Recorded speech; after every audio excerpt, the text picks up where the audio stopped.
Bueno, pues hasta ahora hemos estudiado el movimiento sin considerar las causas que lo producen o que lo modifican, es decir, la cinemática. Estudiaremos ahora la dinámica, en la que vamos a conocer y analizar las causas que originan el movimiento y las leyes que siguen los cuerpos en movimiento. En la naturaleza se presentan diversos movimientos, como habremos observado, para que se produzcan los movimientos que experimentamos a diario, al levantar algo, cuando caminamos, al doblar una varilla, para desviar una pelota o cuando se cae un objeto, se requiere la aplicación de una fuerza. Por lo anterior, podemos concluir que la fuerza y el movimiento se presentan juntos en la naturaleza. El objetivo de estas lecciones es aprender a determinar las causas que originan los movimientos en la naturaleza, a describir la relación entre el movimiento y la fuerza, a definir y diferenciar las cantidades físicas, masa y peso, a calcular la masa conociendo su peso y determinar el peso a partir de la masa, lo contrario, a definir y aplicar la ley de la gravitación universal, a conceptualizar la fricción así como su efecto, a analizar los factores que determinan la fricción entre dos superficies, a base de ello de obtener una expresión matemática y aplicar el modelo matemático en la solución de los problemas. Como una introducción a lo que estaremos viendo, definiremos dinámica, que es la rama de la mecánica que estudia el movimiento de los objetos considerando las causas o las fuerzas que lo producen o modifican. Con la formulación de las 3 leyes de movimiento de Isaac Newton se establecen las bases de la dinámica, que, repitiendo, es la rama de la física que estudia las causas que originan el movimiento bajo la acción de las fuerzas. Por ejemplo, en esta imagen podemos ver cómo una pelota es desviada o es cambiada en su movimiento bajo la aplicación de la fuerza de este tenista. O simplemente el hecho de la caída de una manzana origina un movimiento descendente hacia abajo y también provocada por una fuerza. Por lo que fuerza es aquello que es capaz de cambiar el movimiento de un cuerpo o de formarlo. Pueden ver 2 tipos: fuerzas de contacto, como este tipo, o fuerzas a distancia, sin necesidad de que hubiese un contacto físico, ¿no? Y aquí podemos ver la deformación de los cuerpos. Cuando varias fuerzas actúan sobre un cuerpo, es necesario calcular el efecto total o el efecto neto producido por ellas, es decir, una fuerza resultante del sistema, la cual tiende a producir el mismo efecto que causan todas las demás. Por ejemplo, estos niños que tiran la cuerda, si los 3 que están acá a la derecha lo hacen con una magnitud de 3 newtons, mientras que los que están a la izquierda lo hacen igual con la misma magnitud, resultará en una fuerza resultante 0, y este objeto que está acá no se moverá, estará equilibrado. Por lo que si se agrega otro niño que le imprime una fuerza de 1 newton más, pues a la derecha tendremos 4, mientras que acá se quedó con 3, por lo que la fuerza resultante será de 1 newton hacia la derecha. Una fuerza resultante ocasiona lo siguiente: que un objeto empiece a moverse o se mueva más rápido, que un objeto disminuya su velocidad o de plano se detenga, que quede en reposo, que cambie la dirección de un movimiento de un objeto y que cambie la forma del objeto. Bueno, pues de los antecedentes históricos de las leyes de Newton tenemos que desde la antigüedad los griegos ya tenían una relación entre la fuerza y el movimiento. Aristóteles analizó este fenómeno y llegó a la conclusión de que un cuerpo se mueve solo mientras se le aplica la fuerza, pero al cesar la fuerza el cuerpo vuelve a reposo. Sin embargo, hasta que llega Galileo nos dijo que esto no era cierto. Él dijo que si no había interferencia entre un objeto y su movimiento, este se mantendrá moviéndose en línea recta por siempre, es decir, en movimiento rectilíneo uniforme. No hace falta un empujón, ni una tracción, ni una fuerza para sostener su movimiento. Para probar su idea, Galileo diseñó esta especie de rampa en donde una bola la recorría y esta casi llegaba a la misma altura que la posición inicial. No lo hacía porque él dedujo que la rugosidad de la rampa frenaba la bola, por lo que a medida que diseñaba rampas con más lisas, la pelota alcanzaba casi la misma altura que la posición inicial. Otra cosa que observaba era que cuando la bola estaba en la pendiente de bajada, la velocidad aumentaba, y cuando la bola estaba en la pendiente de subida, disminuía su rapidez. Por lo que una pregunta interesante era qué sucedería con la velocidad de la bola cuando no había pendiente. Es decir, no debería ni de aumentar ni de disminuir su velocidad, debería mantenerse indefinidamente en la misma velocidad. Además, cuando el otro extremo de la rampa reducía su inclinación, esta parte de acá, La bola, para llegar a la posición final, recorría una distancia más larga, y de hecho cuando estaba en la rampa, en la parte de subida, la velocidad disminuía o se perdía más lentamente. Por lo que a la conclusión que llegó es que mientras no hubiese inclinación, mientras fuese un plano horizontal, la bola no debería de perder su velocidad. Esta vez rodaría indefinidamente o infinitamente, buscando tratar, digamos, de llegar a una posición final. Por lo que las conclusiones fueron que la fricción evitaba que la bola subiera exactamente a la misma altura, por lo que cuanto fueran más lisos los planos, la bola llegaba más cerca a la misma altura que la posición original, esta que está acá. Cuanto menor sea la pendiente de subida, con más lentitud la velocidad se pierde. En el caso extremo en donde no hay pendiente, es decir, cuando el plano es horizontal, la esfera no debería de perder su velocidad. En ausencia de fuerzas de retardo, la tendencia de la bola sería moverse por siempre sin desacelerarse. Los experimentos realizados por Galileo le permitieron descubrir que todos los cuerpos poseen una propiedad llamada inercia, que es la tendencia que presenta un cuerpo a mantener su estado de reposo o a mantenerse inmóvil. Y si se encuentra en movimiento sin que ninguna fuerza actúe sobre él, como la que vimos que fue la fuerza de fricción o la fuerza de gravedad, etc., pues el cuerpo o esta bola, como fue en el ejemplo anterior, tendería a mantener un movimiento en línea recta y a velocidad uniforme, a velocidad constante. Un siglo después, quien culminó este trabajo aportando nuevas ideas y haciendo una muy buena síntesis fue el científico inglés Isaac Newton, quien, pese a su resistencia de haber publicado sus descubrimientos por si otros se apropiaran de su trabajo, el 5 de julio de 1687 llegaba a las librerías Philosophiae Naturalis Principia Mathematica, o Principios Matemáticos de la Filosofía Natural, o simplemente Principia, que es considerado por muchos como la obra científica más importante de la historia.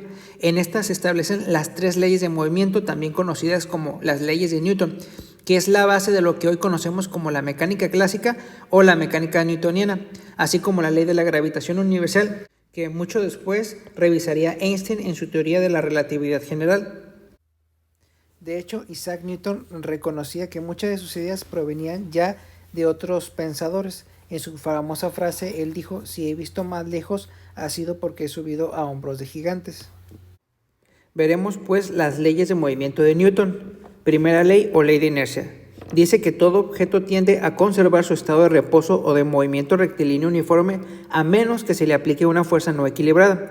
Veremos ahora unos ejemplos.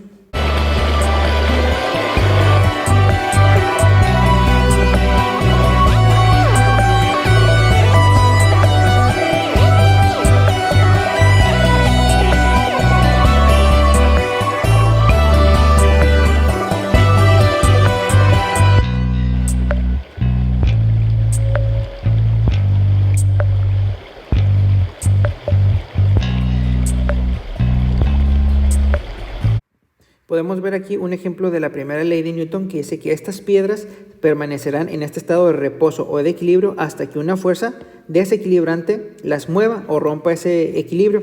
Si pudiésemos sumar todas las fuerzas que hay en estas piedras debido al peso de las propias piedras, pues nos darían 0.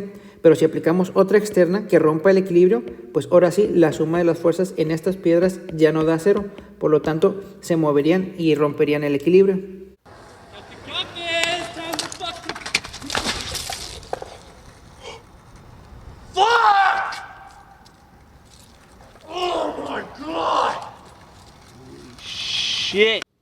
Este es otro claro ejemplo de la primera ley de Newton, que dice que todo cuerpo permanecerá en movimiento rectilíneo uniforme hasta que una fuerza desequilibrante lo detenga o lo modifique. En este ejemplo pues vemos al patinador en su patineta junto con unas bebidas. Ahora, si pudiésemos sumar en este momento las fuerzas que hay en la patineta y en el patinador, pues serían 0, porque están en equilibrio, están moviéndose a una misma velocidad.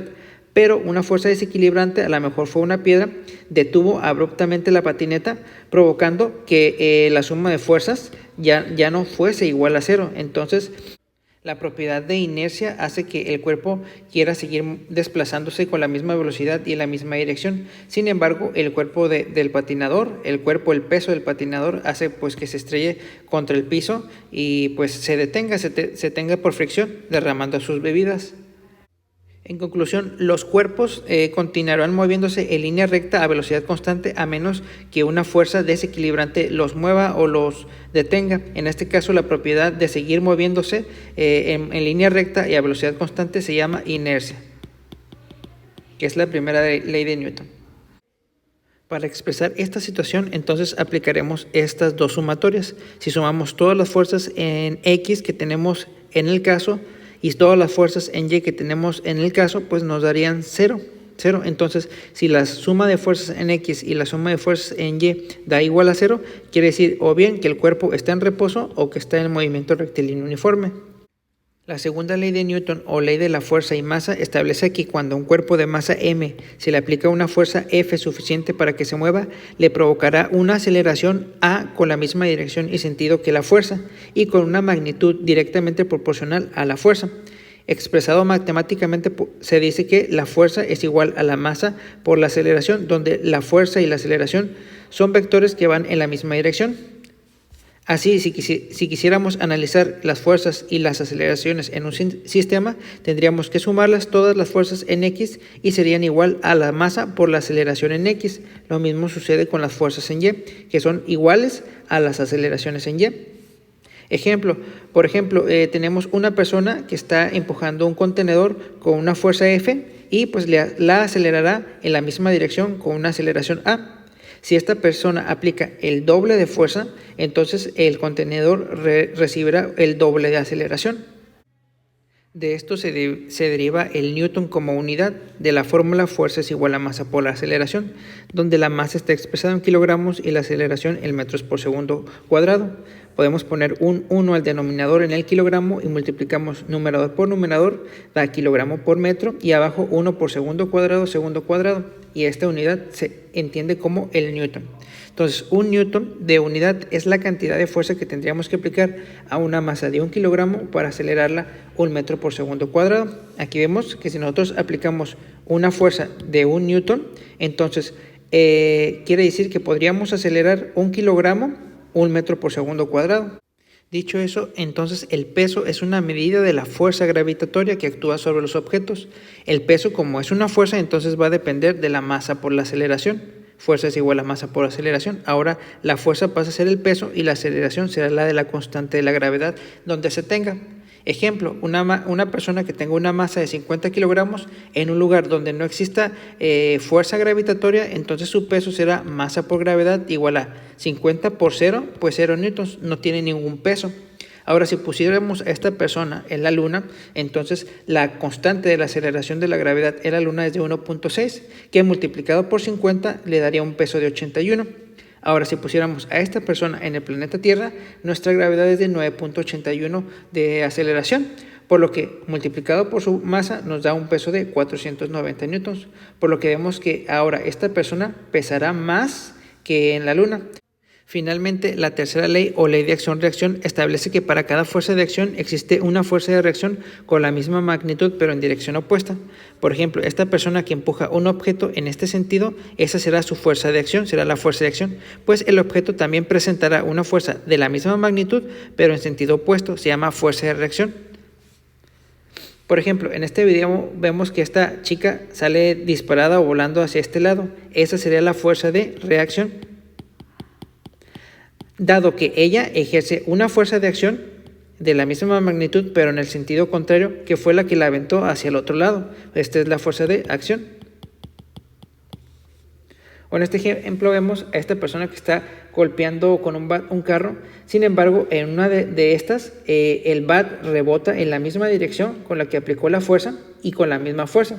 Por lo tanto, sale bateado con la misma fuerza con la que le pegó el carro. Entonces, esa sería la fuerza de reacción debido a la fuerza de acción que él aplicó sobre el carro. Por último, tenemos las fórmulas que vamos a usar en las leyes de Newton. Empezamos con la segunda ley, que es para objetos con aceleración. Fuerza es igual a masa por aceleración o peso es igual a masa por gravedad. Es lo mismo.